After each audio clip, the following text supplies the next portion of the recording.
ආයුබෝවන් දවසකට වතාවක් කතාවට රටාවක් තුලින් අද මම ඔයාලට කියලා දෙන්නේ මෙන්න මේ වාගේ දේවල්.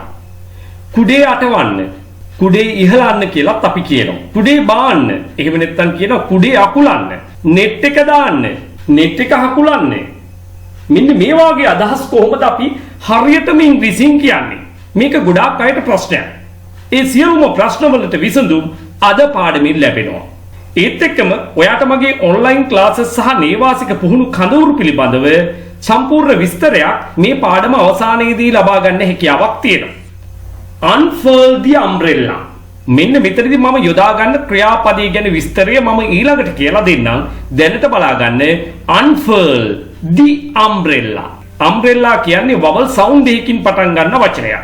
ඒ නිසා the කියන වචනය the කියලා උච්චාරණය කරනවා. ඒ නිසා මම සිංහලෙන් මේක උච්චාරණය කරන හැටි කියලා දීලා තියෙනවා. Unfurl the umbrella. කුඩේ අටවන්න, කුඩේ දිග හරින්න. එක එක පළාත්වල විවිධ යෙදුම් මේ සඳහා පාවිච්චි කරනවා. කුඩේ අටවන්න කියනවා සමහර අය කියනවා කුඩේ ඉහලන්න, කුඩේ දිග හරින්න. මේ මොන ආකාරයෙන් කිව්වත් ඉංග්‍රීසියෙන් කියන්නේ unfurl the umbrella. unfurl the umbrella. එමනම් කුඩේ හකුලන්න, කුඩේ බාන්න කියලා ඉංග්‍රීසියෙන් කියන්නේ කොහොමද? furl the umbrella. furl the umbrella. දැන් අපි බලමු මේ furl කියන වචනේ තේරුම මොකක්ද කියලා. Let's look at the word furl. Furl means roll and fasten something such as a sail, a flag or an umbrella. Roll and fasten something. Roll කරලා තද කරනවා යම. කොයි වගේ දෙයක්ද?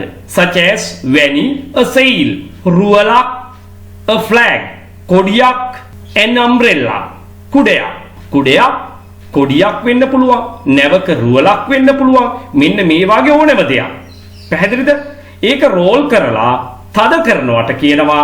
රෝල් කරලා අපි ගැට ගහනවා, එක්කෝ මොන හරි ආකාරයකින් ඒක රඳවා තබනවා තද කරලා. අන්න ඒකට කියන හොඳම ඉංග්‍රීසි වචනේ තමයි furl කියලා කියන්නේ. furl, F U R L. furl the umbrella කියලා කියන්නේ කුඩේ අටවන්න, කුඩේ හකුලන්න, කුඩේ බාන්න. මෙන්න මේ හැම දෙයක්ම ඉංග්‍රීසියෙන් කියන්නේ කොහොමද? furl කියන ක්‍රියාපදයේ යොදාගෙන. furl the umbrella. මේක පටලවා ගන්න එපා. pearl කියලාත් වචනයක් තියෙනවා. මුතු ඇටයට කියන්නේ pearl කියලා. ඒක වෙනයි, මේක වෙනයි. නමුත් ඒ වචනයක් මේ ගමම මතක් කරගන්න. ඒක කියන්නේ pearl කියලා, මේක කියවන්නේ furl කියලා. තවත් අපි උදාහරණයක් බලමු. net එක දිග හරින්න, net එක දාන්න කියලා අපි කොහොමද කියන්නේ? unfurl the net. එතනදී දී කියන්නේ the කියලායි කියවන්න ඕනේ. unfurl the net. unfurl the net. රාත්‍රියේ නිින්දට යනකොට net එක දැමීම අනිවාර්යෙන් අපි බහුතරයක් කරනවා. එහෙමනම් මේ වචනේ ඉංග්‍රීසියෙන් කියන හැටි දැන ගැනීම ඉතාම වැදගත් වෙනවා. මේක සවන් දෙන වැඩිහිටියෝ වගේම දුවල පුතාලාත් ඉන්නවා. මේ සෑම සියලු දෙනාටම මේ පාඩම් මාලාව ඉතාම වැදගත් වෙන්නේ මෙන්න මේ නිසා. unfurl the net. unfurl the net. net එක දිග හරින්න, net එක දාන්න, net එක හකුලන්න, net එක ගැට ගහන්න කියන අර්ථය සඳහා දෙන්න පුළුවන් හොඳ වචනේ මොකක්ද?